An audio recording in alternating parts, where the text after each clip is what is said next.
What's up, guys? It's your boy Zay from Prize Fight Breakdowns. And this past weekend at UFC 308, we got treated to an absolute banger of a main card. And today, that is what I'll be reviewing for you guys.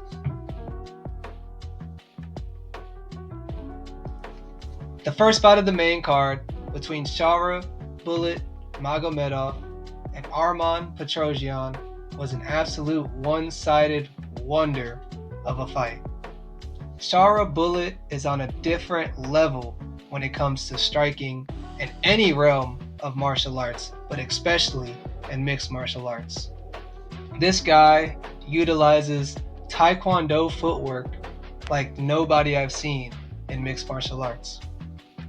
In this fight specifically, he was piecing Arman Petrosyan up. The first round was kind of back and forth, but you can tell Shara was gonna find what he was looking for. He was utilizing side kicks with the left leg a lot, as well as looking to land a big spinning back fist. He threw it a few times, and you could tell that the knockout was gonna come sooner or later. And in the second round, guys, he threw an absolute masterpiece, chef's kiss of a double spinning back fist to end the fight.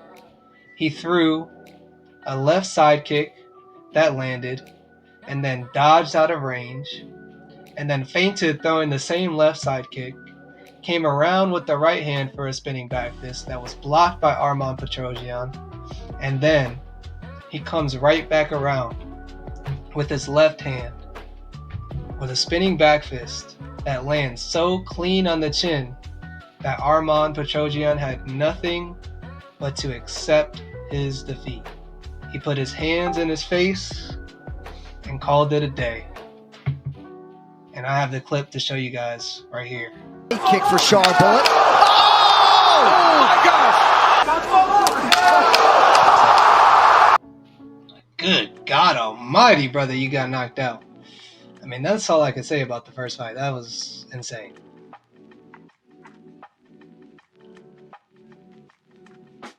Second fight of the main card was a 3-round war between two top-ranked featherweights. The first being Dan 50K Ige, and the second being Lerone Murphy. And boy, oh boy, did these guys want to win, and they wanted to win bad. In the first round, Dan Ige puts his foot on the gas pedal, has Lerone Murphy on the back foot.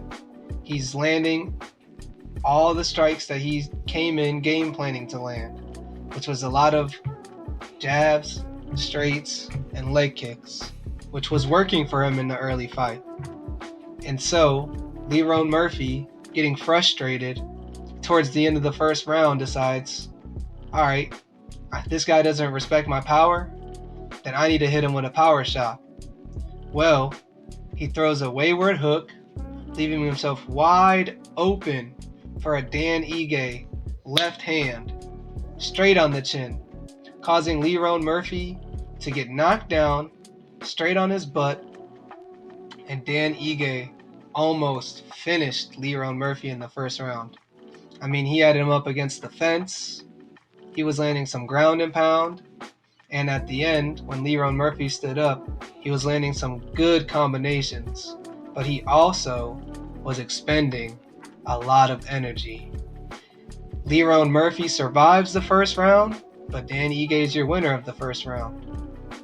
Going into his corner, the advice that Lerone Murphy received was do not exchange power shots with this guy anymore.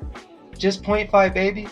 And sure enough, second round, Lerone Murphy employs that game plan perfectly.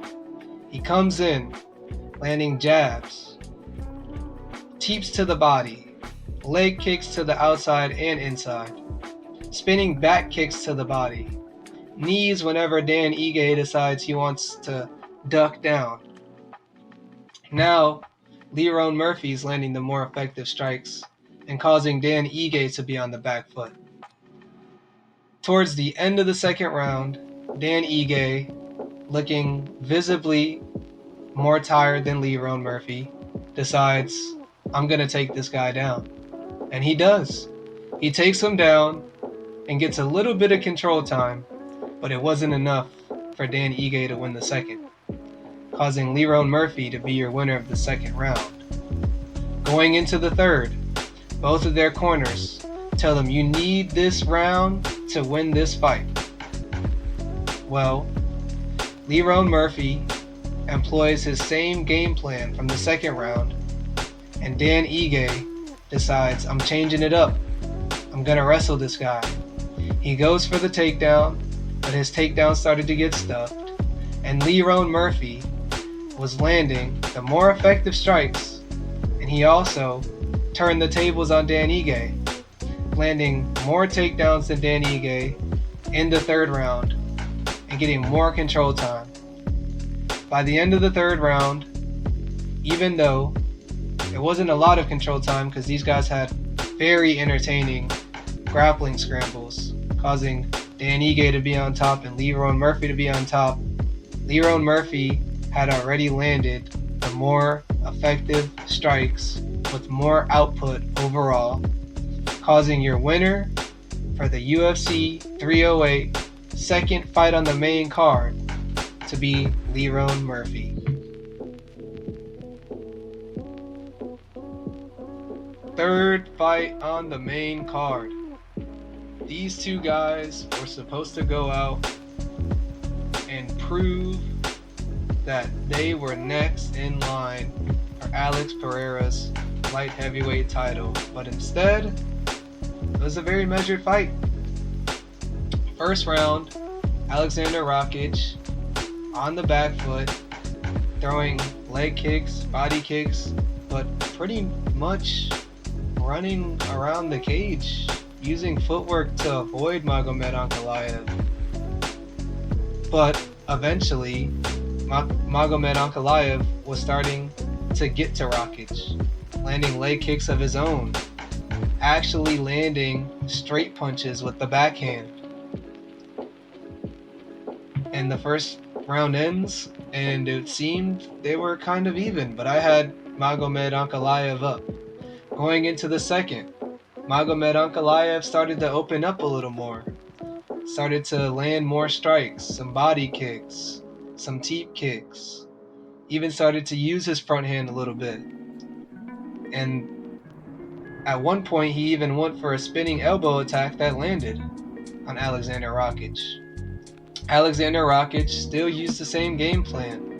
Throw a couple jabs, throw some leg kicks, throw some body kicks, and at one point, he surprised Magomed Ankalaev with a head kick, but it was partially blocked, and nothing really resulted from it. So in second round, I had Magomed Ankalaev still up. Going into the third, I for sure thought, well, one of these guys is going to go for the finish. But after the second round, Alexander Rakic's corner told him, you're up. Just cruise to an easy decision. And he wasn't. And Magomed Ankalaev would go out and employ a better game plan. He landed more effective strikes.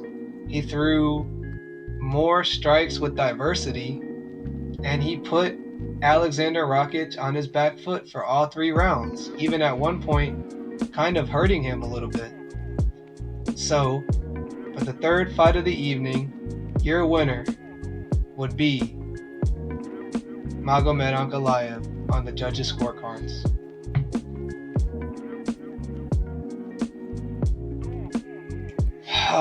And here is where the heartbreak really did start for the evening. In the co-main event between Khamzat Chimaev and Robert Whittaker, it hurts for me to talk about it, for real. I'm not gonna lie to you guys. It hurts because I'm a fan of Robert Whittaker. I'm a Robert the Reaper fan. This man went 25 minutes with Yoel Romero twice, but lasted less than a minute with Khamzat Chimaev. It was total domination. I mean, complete domination. Hamzat took him down, put him up against the cage, got his back, landed some strikes, took his chin, put him in a face lock, and broke his face. He broke his face. He put him in a chin lock. Not a rear naked choke under the neck, a chin lock. And Robert Whittaker's jaw just gone. His teeth, I can't show you guys the clip because I'll probably get demonetized for it, but his teeth, he lost teeth. That's how bad it was. I mean, this dude panic tapped in less than 5 seconds. I mean, he put him in. His squeeze has to be, I don't even know how to explain it to you guys. His squeeze has to be absolutely anaconda-like for him to have tapped Robert Whittaker out that fast. Hamzat Chimaev's the real deal, guys. He's the real deal. Like, I thought this was going to be a competitive fight, but it was nowhere near competitive. Robert Whittaker went out there and got dominated. And Hamzat Chimaev, he's the wolf. He's Boris. He's better. And honestly, he might have earned himself the number 1 spot at middleweight. This dude might be getting the next title shot over Sean Strickland. Because what he just did to Robert Whittaker, it was a massacre. It was sad to watch as a Robert Whittaker fan, but I had no other choice but to just sit there and, because he's that good. Like, he's that good.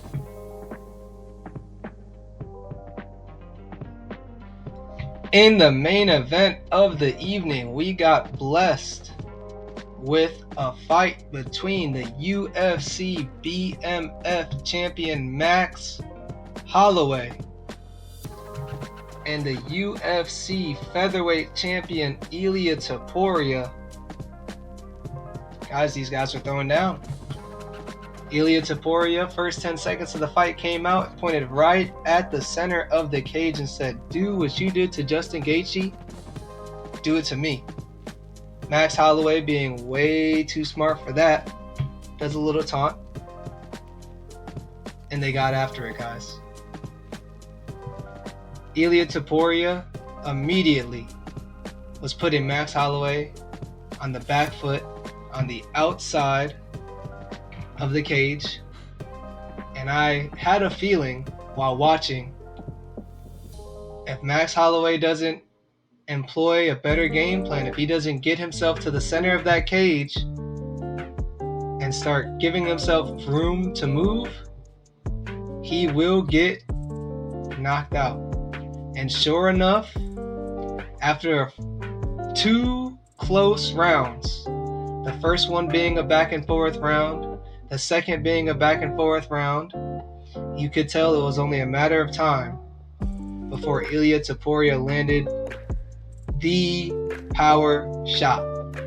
Every shot that Ilia Topuria threw was affecting Max Holloway like I've never seen before. Max Holloway had thrown over 200 strikes after the first round. I mean, he was putting in a good performance, but it was all for nothing. Maybe a minute and a half into the third round, Ilia Topuria catches Max Holloway with the right hand that stumbles Max Holloway. Then he tried to put it on him. Max Holloway survives the onslaught after the right hand, but he's still hurt. He's trying to circle the cage. He's trying to do a collar tie with Ilia Topuria, but that's the golden mistake. Because Ilia Topuria took that single bit of a smidgen of an opportunity. Max Holloway's like this, not defending his face.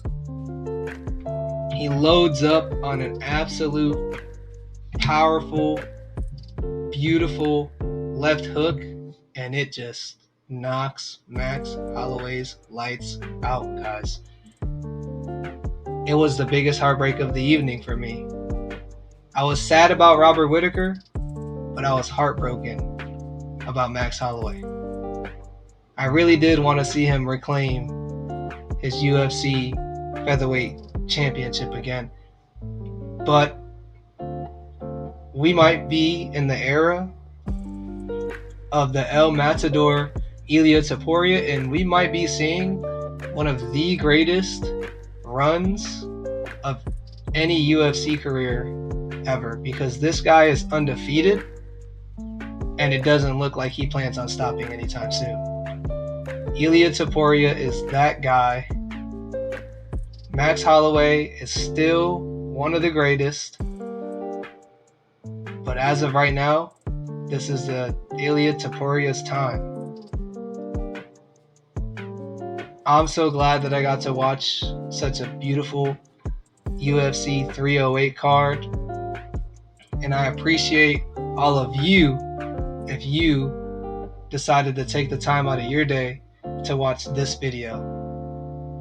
I appreciate you all. I hope everybody's doing good in between the ears. God bless.